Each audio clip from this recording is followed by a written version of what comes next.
आज आपल्या सर्वांना मी एका खेकड्याची स्टोरी सांगणार आहे। खेकडा काय असतो हे आपल्या सर्वांना माहिती आहे। खेकडा अशी गोष्ट असते की बघा, जास्त सोडलं की वळवळ करतो। तर एखादं धरण असेल, नाहीतर इतर काही गोष्टी असतात, ते पोखरतं। तसंच पोखरल्यानंतर लोकांचं लक्ष त्याच्यावर आल्यानंतर बिळात जाऊन बसतो आणि मग बिळात गेल्यानंतर लोकांचं लक्ष कमी झालं असं कळलं की बाहेर येतो आणि तो त्याच्या खाण्यावर डल्ला मारतो। असा हा खेकडा असतो। आज ही गोष्ट ॲम्ब्युलन्स घोटाळ्याबद्दलची मी खरं तर करणार आहे।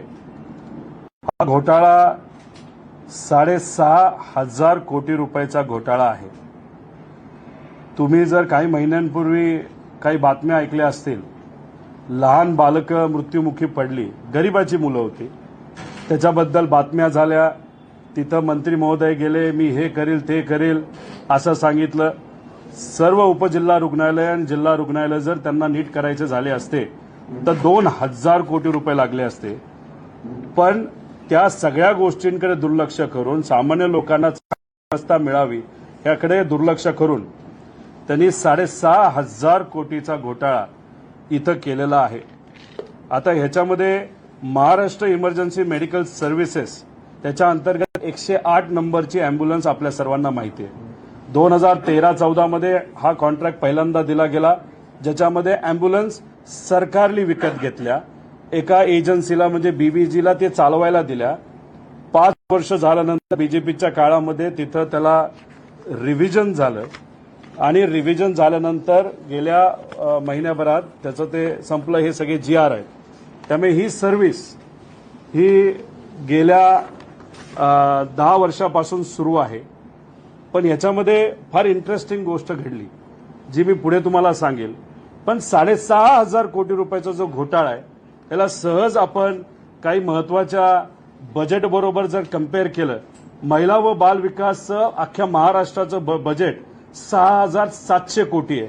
म्हणजे हा घोटाळा महिला व बाल विकासच्या बजेट एवढा घोटाळा आहे।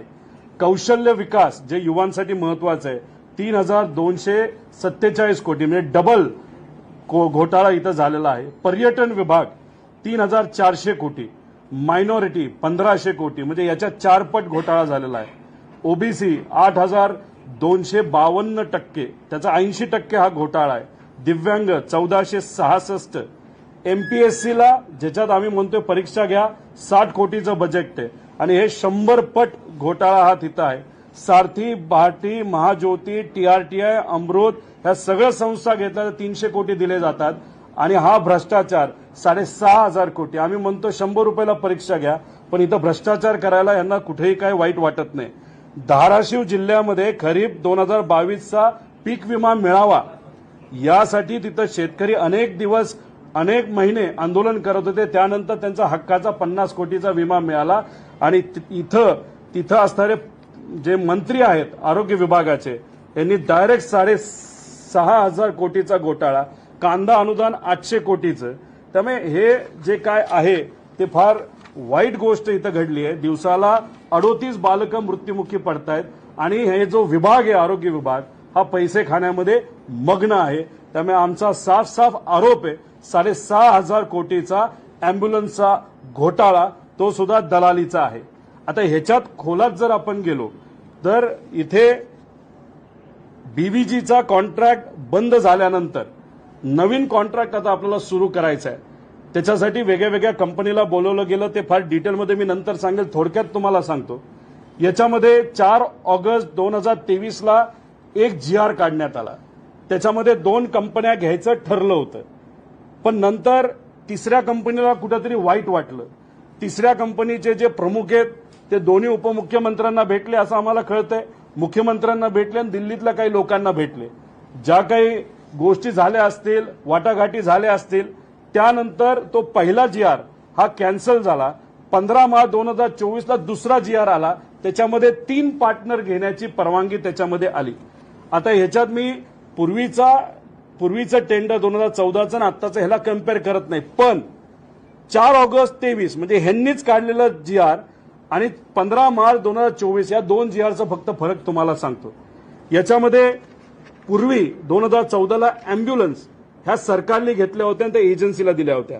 इथं तसं केलं गेलं नाही. त्याचं मुख्य कारण अँब्युलन्स एजन्सीनेच घेतल्या. उद्या सरकार बदललं तरी 10 वर्ष त्याच कंपनीला कंपल्सरीली आपल्याला कॉन्ट्रॅक्ट हा जिवंत ठेवावा लागेल. म्हणून असं काही ते गडबड ह्याच्यामध्ये केलेली आहे. ह्याच्यामध्ये कॅपेक्स म्हणजे जे आपल्याला अँब्युलन्स घ्यायचे आहेत ते कॅपेक्ससाठी सरकारनेच पैसा दिला. त्याची किंमत बघा. ALS म्हणजे ॲडव्हान्स जी अँब्युलन्स असते त्याच्यामध्ये 48 लाख रुपयाचं एक गाडी असं पहिला GR मध्ये म्हणजे या सरकारच्या पहिल्या GR मध्ये धरलं होतं. ते नंतरच्या GR मध्ये दुसऱ्या GRला 3 कंपन्याला समाविष्ट करायचं म्हणून 84 लाखाला नेलं. BLS 30 लाखावरनं 62 लाखावर नेली. निनो म्हणजे लहान मुलांसाठी जी काही अँब्युलन्स असते 48 लाखावरनं 91 लाखावर नेली. आता ह्याच्यात किती कोटी रुपयाचा भ्रष्टाचार झाला. जर ऑगस्ट 2023च्या GR प्रमाणे घेतलं असतं तर 577 कोटी रुपये लागले असते. पण ह्यांनी GR बदलला 1116 कोटी रुपये लागले. भ्रष्टाचार 93% म्हणजे 539 कोटी रुपये फक्त अँब्युलन्स घेण्यामध्ये भ्रष्टाचार तिथं झालेला आहे. आणि ह्याच्यामध्ये आपण जर ऑपेक्स मध्ये जर बघितलं तर ऑपेक्स मध्ये ऑगस्ट 2023 आणि मार्च 2024 मध्ये बघितलं तर ते 2000 कोटीचा फरक येतो.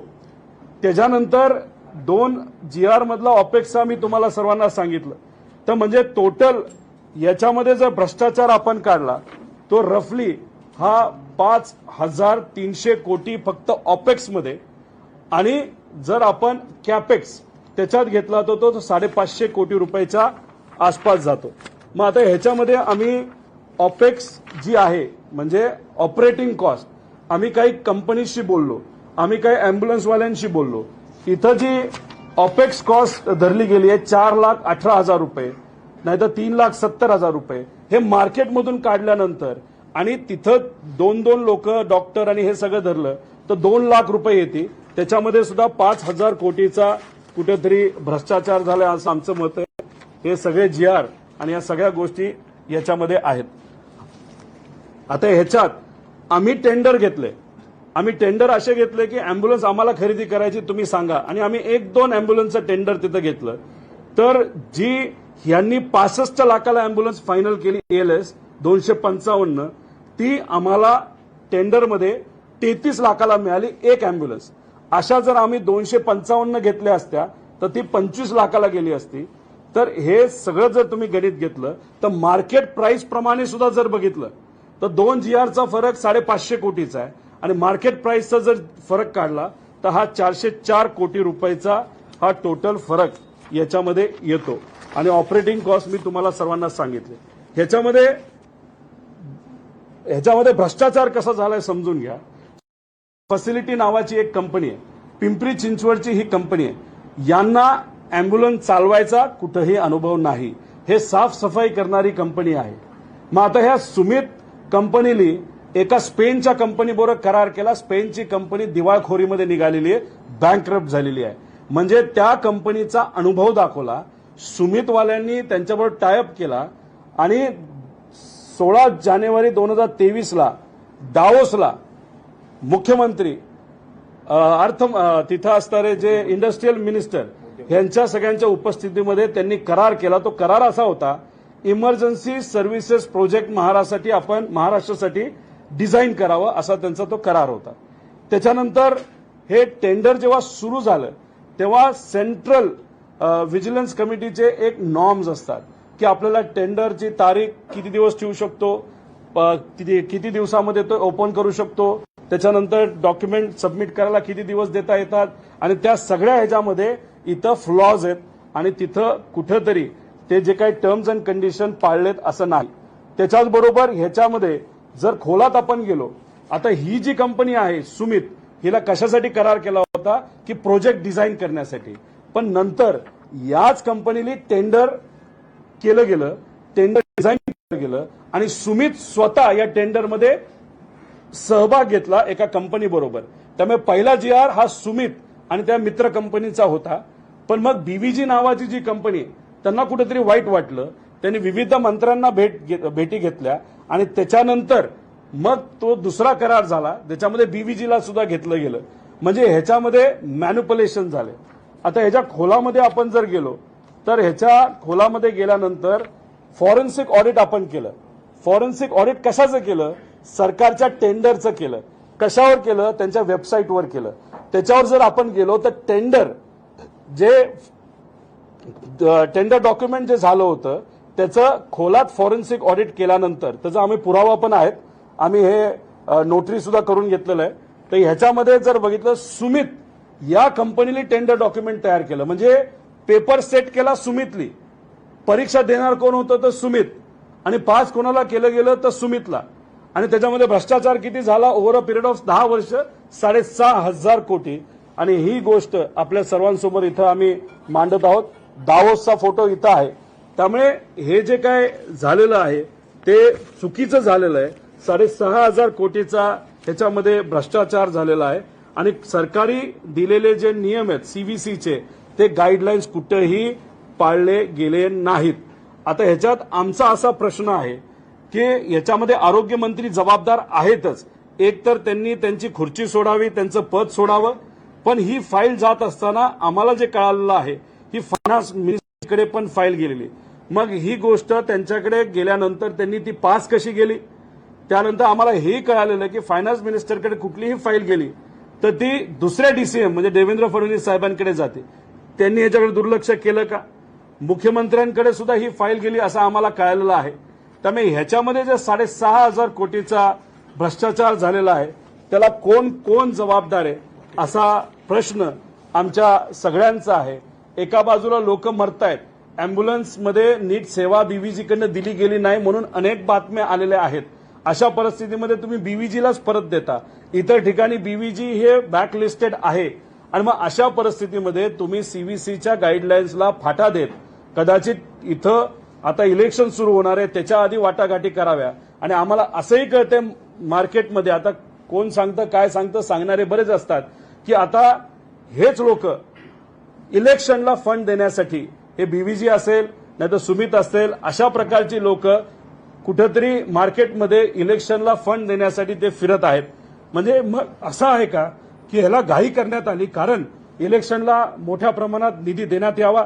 आणि मग हे जे काही सगळे नॉर्म्स आहे, मी इथं असणाऱ्या सर्व सामान्य लोकांना विनंती करतो, आव्हान करतो, ही फाईल आपल्याकडे आहे, सगळे पुरावे आहेत, सगळे डिटेल्स आहेत. आणि मग आपल्यातलं जर कुणी पुढे येऊन कोर्टात जर हा विषय घेऊन जायचा असेल तर आम्ही सर्वांचं स्वागत करेल. कारण ह्याच्या आधी एक विषय कोर्टात गेला होता जो आम्ही अधिवेशनात मांडला होता. 67 कोटी वर्षाचं टेंडर हे डायरेक्ट 650 कोटीला नेलं गेलं. जेव्हा हा विषय कोर्टात गेला, कोर्टाने त्याच्यावर ताशिरे ओढले आणि ते टेंडर कॅन्सल केलं. आता मला, कारण का हा विषय फक्त काही नेते नाहीतर काही आमदार नाहीतर काही लोकप्रतिनिधीच हे पुढे घेऊन जाऊ शकतील असं नाही. हा लढा सामान्य लोकांचा सुद्धा आहे. त्यामुळे जर आपल्यातलं कुणी, 2 लोक इच्छुक आहेत, पण आपल्यातलं कुणी जर इच्छुक असेल कोर्टात घेऊन जाण्यासाठी, सगळे आमच्याकडे पुरावे आहेत. टेंडर कसं फसवण्यात आलं, टेंडर कसं मॅनेज करण्यात आलं, CVC नॉर्म्स हे कसे वळवण्यात आले, आणि बऱ्याच काही गोष्टी याच्यामध्ये ज्याच्यामध्ये डायरेक्ट काही मोठ्या नेत्यांवर हे डिरेक्शन जातं की त्यांनी तिथं भ्रष्टाचार केलाय. त्यामुळे हा 6,500 कोटीचा भ्रष्टाचार इथं झालाय असं आमच्या सगळ्यांचं मत आहे. आणि याच्यावर जर आपल्याला कुठले प्रश्न विचारायचे असेल तर त्या प्रश्नाचं उत्तर देण्यासाठी आम्ही तयार आहोत. दाऊदचं जे सांगितलंय करार केला, तो जरा समजून सांगता की त्यांनी आधी करार केला, सल्लागार म्हणून आम्ही त्यांनाच काम दिलंय का एक, आणि दुसरं ते जे तुम्ही आता ऍफिडेव्हिट वगैरे दाखवलं, तुम्ही ते टेंडर भरलं किंवा ते काय नाही? बघा, याच्यामध्ये सुमित ही जी कंपनी आहे तिने एका स्पॅनिश कंपनी बरोबर करार केला होता. महाराष्ट्रामध्ये इमर्जन्सी व्यवस्था ही आपल्याला प्लॅन करायची आहे, एक प्रोजेक्ट करायचा आहे, आणि त्या प्रोजेक्टसाठी सुमितला कॉन्ट्रॅक्ट दिलं गेलं. जी स्पेनची कंपनी बँकरप्ट झालेली आहे, फक्त त्यांचं नाव वापरून तिथं करार झाला. आता हे सगळे त्याच्यावरचे फोटो आहेत. आता ह्याच्यानंतर ह्यांनी काय करायला पाहिजे होतं की ह्यांनी प्रोजेक्ट डिझाईन करायला पाहिजे होता आणि प्रोजेक्ट डिझाईन करत असताना मग नंतर टेंडर काढत असताना सुमितला कुठेही अधिकार नव्हता त्या टेंडरमध्ये सहभाग घ्यायचा, कारण की तुम्ही जर प्रोजेक्ट डिझाईन केला असेल तर मग तुम्हाला तिथं अधिकार नव्हता. पण त्याच्यामध्ये जे डॉक्युमेंट्स मी तुम्हाला सांगितलं याचं अॅफिडेव्हिट सुद्धा आहे आणि नोटरी सुद्धा केलेलं आहे. याच्या खोलामध्ये आपण जर गेलो तर गव्हर्नमेंटच्या वेबसाईटचे फोटोज आमच्याकडे आहेत. तिथं ज्या लिंक टाकल्या गेल्या, जे टेंडर डॉक्युमेंट टाकलं गेलं, त्या टेंडर डॉक्युमेंटला सगळ्यांना एक डिजिटल अड्रेस असतो. तो अड्रेस कुठे गेला तर तो सुमितकडे जात होता. सुमितचे काही पदाधिकारी आहेत जे दुसऱ्या कंपनीमध्ये सुद्धा डायरेक्टर आहेत आणि त्या कंपनीमध्ये सुमितचे जे डायरेक्टर आहेत ते सुद्धा तिथे डायरेक्टर आहेत आणि ह्याच्यामध्ये ज्या ज्या लोकांनी डिझाईन केले त्याचे सगळे पुरावे आमच्याकडे आहेत की हे टेंडर सुमितच्याच लोकांनी डिझाईन केलं आणि हे टेंडर सुमितलाच मिळालं. पहिल्यांदा जेव्हा सुमितला मिळालं तेव्हा बीव्हीजी नाराज झाला आणि बीव्हीजी नाराज झाला आणि त्यांनी काही ठराविक मोठ्या मोठ्या नेत्यांना भेटल्यानंतर बीव्हीजीला सुद्धा याच्यामध्ये समाविष्ट केलं गेलं. टेंडर जे पहिलं डॉक्युमेंट आलं होतं ते मग कॅन्सल झालं आणि नवीन टेंडर डॉक्युमेंट तिथं आलं आणि आता हा कॉन्ट्रॅक्ट कुठेही बिडिंग न करता या तिन्ही लोकांना एकत्रित कन्सोर्शियम देऊन तिथं देण्यात आलं. ह्याच्यामध्ये तर असं आहे की याच्या खाली तुम्ही बिड करू नका असं सुद्धा टेंडर डॉक्युमेंटमध्ये एक टर्म त्याच्यामध्ये दिली गेली आहे. म्हणजे याच्यामध्ये सरळ सरळ हा दलालीचा प्रकार आहे. बसल्या बसल्या मोठ्या प्रमाणात पैसा काढला गेला आणि तो कदाचित इलेक्शनमध्ये मोठ्या प्रमाणात हा येणार आहे आणि ह्याच्यावर जर कोणाला सत्तेत असणाऱ्या लोकांना आक्षेप असेल ही फाईल घेऊन मी चर्चा करायला तयार आहे. तुमच्यात जर हिंमत असेल आणि इथं असणाऱ्या ज्या आरोग्य मंत्र्यांत जर हिंमत असेल तर मी इथं बसतो, तुम्ही इथं बसा आणि मीडियासमोर याच्यावर आपण चर्चा करू. पण आम्ही या भ्रष्टाचार या महाराष्ट्रामध्ये होत असताना कुठेही शांत बसणार नाही. साळुंके नावाचे एक व्यक्ती आहेत, पिंपरी चिंचवडचे ते आहेत, नवीन व्यावसायिक आहेत. सुमित ही कंपनी टॉयलेट धुण्यासाठी, फॉर्मेशन तसं जुनं आहे पण ह्या कंपनीला म्हणजे अमित साळुंके म्हणून आहेत, ते सीईओ आणि डिरेक्टर आहेत, मुंबईत पिंपरी चिंचवडचे आहेत. त्याच्यामध्ये मी जे डॉक्युमेंट दाखवलं होतं त्यात प्रदीप रेड्डी नावाच्या एका व्यक्तीने सुद्धा डिझाईन केलं होतं. ते एका सिस्टर कंपनीमध्ये डायरेक्टर आहेत. त्याच्यानंतर अजून एक महिलेचं नाव आहे, त्या सुद्धा तिथं काम करतात. त्यामुळे पूर्णपणे पेपर यांनीच सेट केला, यांनीच परीक्षा दिली आणि पास सुद्धा झालं. प्रोजेक्ट डिझाईनचं काम जे दिलं गेलं होतं ते डावोसला दिलं गेलं होतं. ते डावोसला 2023ला, मी मगाशी तुम्हाला तारीख सांगितली, त्या तारखेला ते डावोसला दिलं गेलं होतं. त्याचे डिटेल्स तुम्हाला प्रेस नोटमध्ये दिलेत, त्यामुळे ते मिळून जातील. 100% पुरावे आहेत. आता का गेल्या वेळेस जेव्हा मी इथं आलो होतो दूध चोरीच्या बाबतीत, दूध दलालीच्या बाबतीत मी पत्र लिहिलेलं आहे. मी पत्र पीएमओ ऑफिसला सुद्धा दिलेलं आहे, कारण त्यांनी स्वतः सांगितलं होतं ते कुठेही चोरी होऊन देणार नाही आणि तिथं भ्रष्टाचार होऊन देणार नाही. त्या ऑफिसला दिलेलं आहे, सीएमओला आपण दिलेलं आहे, त्याच्याचबरोबर अँटी करप्शनला दिलेलं आहे, त्याच्याचबरोबर आपलं लोक आयुक्ताला आपण दिलेलं आहे. त्यामुळे ते पत्र दूध चोरीबद्दल आणि त्याच्याचबरोबर आपल्या अन्न चोरीबद्दल दिलेलं आहे. तसंच आम्ही ही कंप्लेंट करणार आहे. पण हा लढा माझ्या एकट्याचा नाही, त्यामुळे मी इथं सामान्य लोकांना विनंती करतो, पुढाकार घ्या. हे सगळे डॉक्युमेंट तुम्हाला देतो. तुमच्यातले स्वच्छ चरित्रेचं जो कोणी असेल, जो कोर्टात जायला तयार आहे, हे सगळे डॉक्युमेंट देतील. मी तुम्हाला आश्वासित करतो हे डॉक्युमेंट इतक्या पुराव्यासकट आहे की तुम्ही 6,500 आपण सर्वजण मिळून 6,500 कोटी या सरकारचे हे थांबवू शकतो आणि हे पैसे आपल्या सर्वांचेच वाचणार आहेत.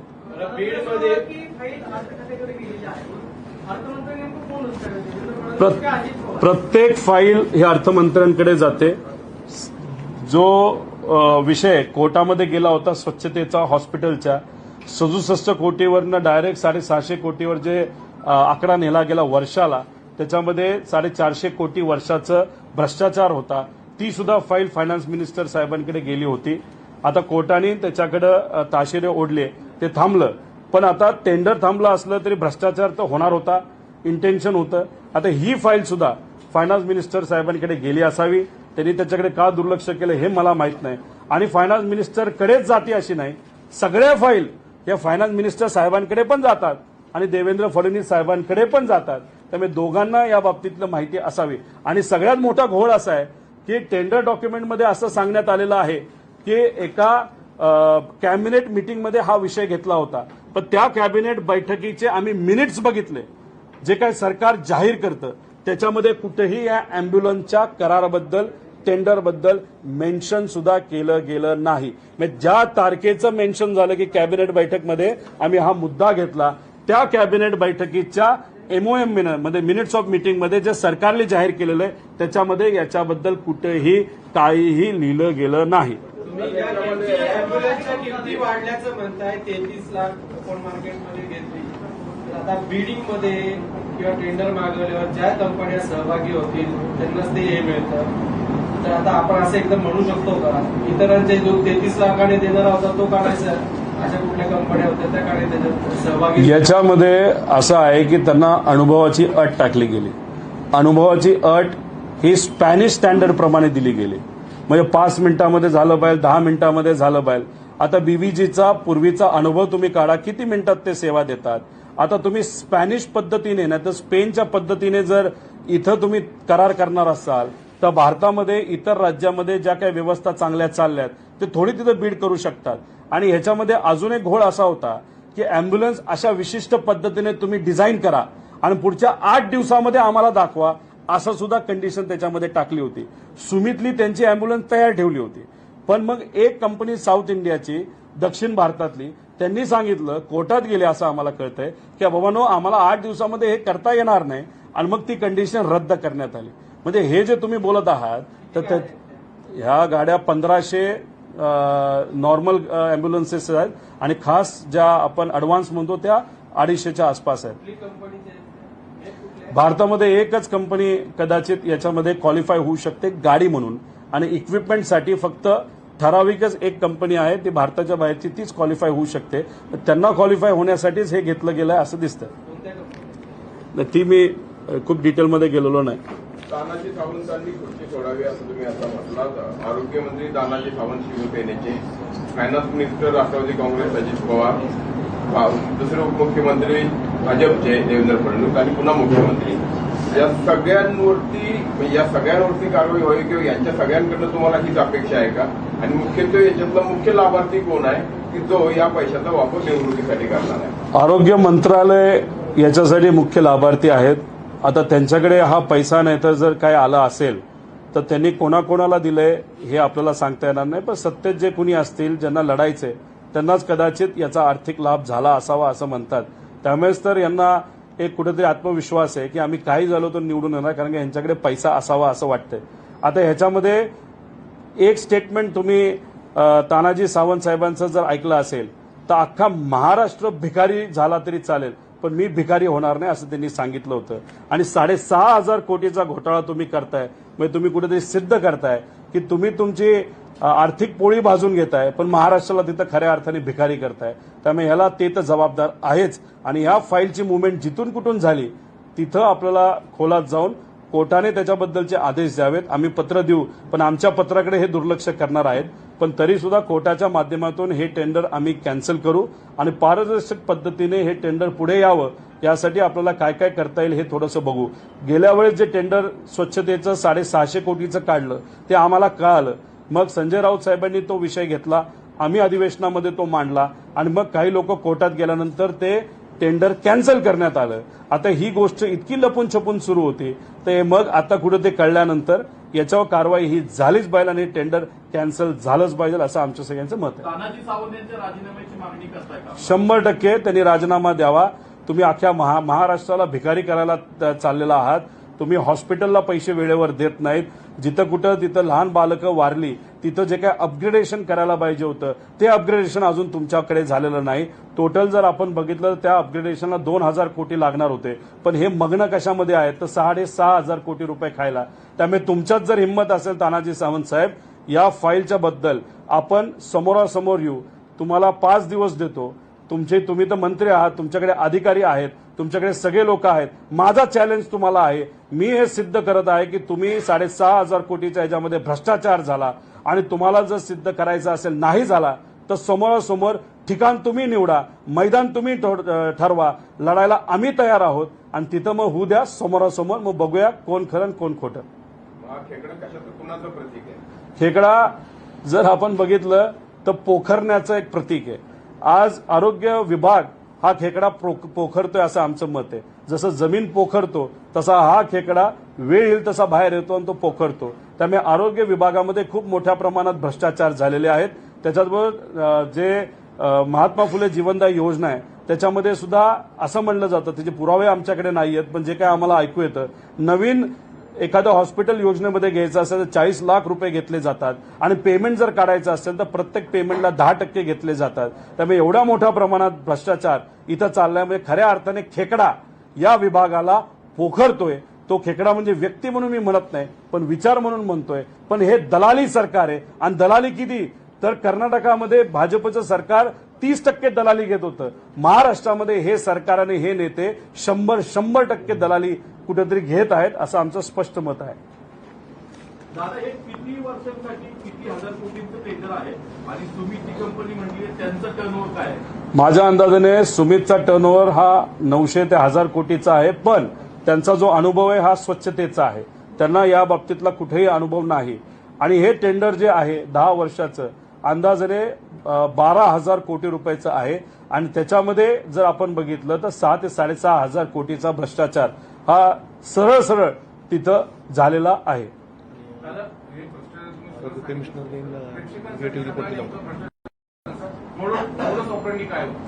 याच्यामध्ये सुमित नावाच्या एका कंपनीला दाओसमध्ये करार झाला. एक स्पॅनिश कंपनी तिथली आहे त्याच्याबरोबर करार दाखवला, कारण का सुमितला अनुभव नव्हता. तो अनुभव स्पॅनिश कंपनीचा घेतला, ती दिवाळखोरीत निघाली, ती बंदच पडली आहे. आणि मग ते अनुभव टायअप दाखवला.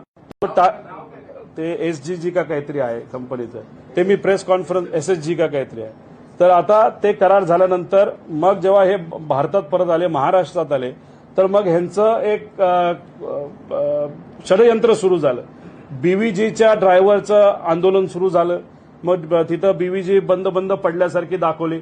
मग त्याचा विषय घेऊन मग त्यांनी आता नवीन टेंडर काढू असं सांगण्यात आलं आणि त्याच्यामध्ये मग सुमितली तिथं टेंडर डॉक्युमेंट लिहिलं, त्याच्यामध्ये कंडिशन्स टाकल्या आणि अशा कंडिशन्स टाकल्या की मग जी त्यांची पार्टनर आहे स्पॅनिश SGG ते त्याच्यामध्ये बसू शकतं आणि तो करार दाखवल्यामुळे मग सुमित बसत होतं.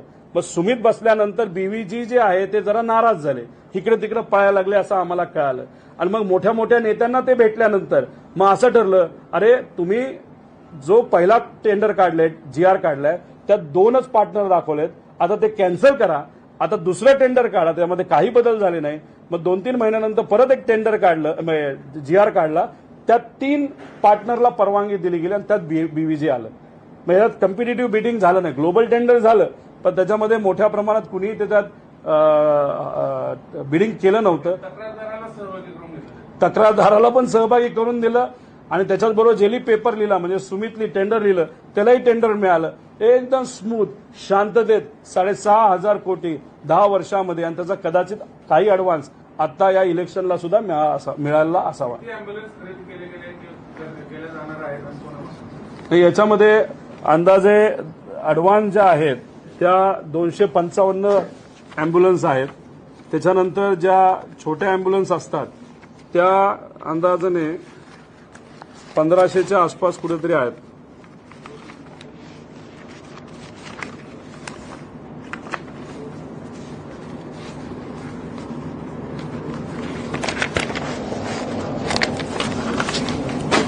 अशा टोटल अँब्युलन्स. त्याच्यामध्ये काही बोटी पण घेतल्यात.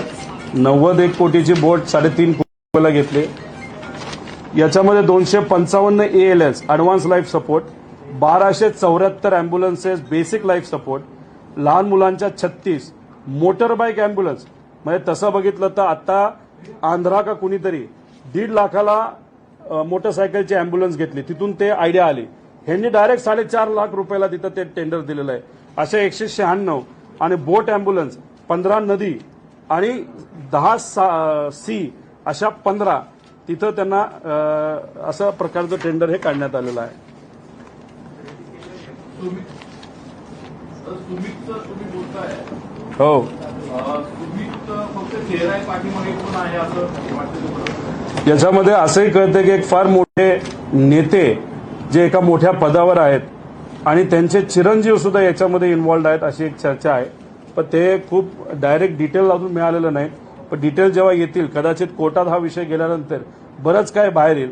माझी विनंती एवढीच आहे सरकारला, तुम्ही खरंच पारदर्शक असाल तर याच्यावर तुम्ही एन्क्वायरी लावा. आम्ही तर कोर्टात जाणारच आहोत. आणि राहिला प्रश्न तानाजी सावंत साहेबांचा, तुम्ही महाराष्ट्र भिकारी करायला निघाला होता. हिंमत असेल तर या बाबतीत तुम्ही चर्चा करण्यासाठी आमच्या समोरासमोर या. आम्ही मैदानातून पळून जाणारे नाही तर लढणारे आहोत. आम्ही तुमची वाट बघतोय. पुढच्या 5 दिवसामध्ये प्रचार सभा सगळ्या बाजूला ठेवून तुम्ही सामान्य लोकांच्या बाबतीत भ्रष्टाचार केलेला आहे या विषयासाठी पुढच्या 5 ते 6 दिवसामध्ये तुम्ही जिथं सांगाल तिथं हे सगळे कागद घेऊन मी यायला तयार आहे. पण तुमच्यात ती हिंमत आहे का, एवढाच प्रश्न आहे. बीव्हीजीला बीव्हीजी जी कंपनी आहे त्याला विविध राज्यांमध्ये ब्लॅकलिस्ट केलं गेलं. त्याच्याचबरोबर नवी मुंबई महानगरपालिकेने सुद्धा त्या कंपनीला एका विषयाच्या बाबतीत ब्लॅकलिस्ट केलं गेलं. एखादी कंपनी जर ब्लॅकलिस्ट असेल तर त्या कंपनीला टेंडर दिलं जात नाही. तरी सुद्धा इथं टेंडर दिलं गेलं. त्या ब्लॅकलिस्टचे बरेच काही पुरावे आहेत, वेगळ्या वेगळ्या राज्यांचे पुरावे आहेत. ते सुद्धा जेव्हा केव्हा वेळ येईल ते पुरावे आम्ही तिथं देऊ. आणि ह्याच्यात आपण जर बघितलं त्याच्यात अशा काही गोष्टी आहेत की अग्रीमेंट हे कुठेतरी 3 डॉक्टराचा असेल, एवढे ड्रायव्हरचा असेल, पण तसं नसून तिथं एकच ड्रायव्हर असतो, एकच डॉक्टर असतो. अशा प्रकारे सुद्धा तिथं केलेलं आहे. आणि बीव्हीजीमध्ये तर राजस्थानमध्ये एका ऑफिसरला 25 कोटी रुपयाची लाच देताना पकडलं. म्हणजे 25 कोटीची आणि हातात ब्राईब होती, 12 लाखाची ब्राईब होती, पण 25 कोटी रुपये त्यांनी तिथं दिले अशी चर्चा. आणि रेड हँडेड तिथं पकडलेलं आहे. म्हणजे कुठेतरी त्यांचा स्वभाव आणि सवय ही पैसे द्यायची असावी असं कुठं ना कुठेतरी तिथं वाटतंय. नेत्याच्या मुलाचा उल्लेख केला, कुठल्या पक्षाचे तेवढं तर नाही, शोधावं लागेल. सत्यता आहे एवढंच मी तुम्हाला सांगतो. तानाजी सावंत सोडून आहेत. आता ह्याच्यात दुसरा मुद्दा, गेल्या वेळेस जे मी मुद्दे मांडले होते त्याच्यामध्ये दूध घोटाळा, त्याच्यावर एका अधिकाऱ्याचं स्पष्टीकरण आलेलं आहे. अधिकाऱ्यांनी असं स्पष्टीकरण दिलेलं आहे की आम्ही महानंदपेक्षा बरेच पैसे तिथं वाचवलेले आहेत. त्या अधिकाऱ्यांना मी एक उदाहरण देतो, ते उदाहरण जरा तुम्ही समजून घ्या आणि त्या उदाहरणाप्रमाणेच तुम्ही बोलताय का हे जरा लोकांना सांगा. याच्यामध्ये मार्केटमध्ये कांदा जर 30 रुपयाला असेल आणि तुम्ही अशा एका मार्केटला गेला की जिथं एक माणूस 100 रुपयाला विकतोय, एक माणूस 200 रुपयाला विकतोय, एक माणूस 300 रुपयाला विकतोय आणि त्याच्यामध्ये तुम्ही जर 100 रुपयाचं टेंडर घेतलं तर कम्पेअर 300 आणि 100 मध्ये करून चालत नसतं. तुम्ही करताय 300 होतं, मी 100ला दिलं, अरे पण मार्केट 30 रुपयाला त्याचं तुम्ही काय करता. आणि तुम्ही म्हणत आहात की ट्रान्सपोर्ट कॉस्ट असते. जिथं आश्रमशाळा आहे त्या आश्रमशाळेच्या जवळ सुद्धा अमूल नाही तर या मोठ्या कंपनीचा टेट्रा पॅक त्याच किमतीला मिळतो आणि तुम्ही काय हेलिकॉप्टरने सप्लाय करणार आहे. त्याच्याच बरोबर अन्न पुरवठ्याचा जो विषय झालाय त्याच्यावर अजून काही स्पष्टीकरण आलेलं नाही, कुणीच त्याबाबत बोलत नाही. पण पत्र देतो आणि एक आमदार जेव्हा पत्र देतो तेव्हा त्या स्पष्टीकरण हे सरकारकडनं आलंच पाहिजे. त्याच्यामध्ये जर पैसे दिले गेले असतील, जर त्याच्यात खर्च झाला असेल, तोही खर्च परत कसा मिळेल यासाठी आम्ही सर्वजण लढणार आहोत. पण त्यांच्याकडे कुठं स्पष्ट उत्तर नाही. बसल्या बसल्या घरी बसल्या बसल्या दुधावर, ते सुद्धा आदिवासी मुलांच्या ज्यांना देणाऱ्या दुधावर यांनी मलिदा खाल्लेला आहे. त्याच्याच बरोबर एससी समाजाच्या मुला मुलींना दिलेल्या अन्नावर सुद्धा यांनी मलिदा खाल्लेला आहे. आणि इथं गरिबाच्या लोकांना जिथं वाचवलं जातं त्या अँब्युलन्सवर सुद्धा यांनी 6,500 कोटीचा मलिदा खाण्याचा विचार केलेला आहे असं आमचं मत आहे. नको नको नको नको थँक्यू. पण ते आपल्या कारखान्याचं काय झालं एवढं ते पण विचारलं आहे म्हणून कुठं विचारलं एवढं सांगतो काय केलंच काय पण त्याचं काय जेव्हा विचारलं तेव्हा उत्तर पण एकच सिद्ध आहे, आम्ही घाबरत नाही. एक फाईल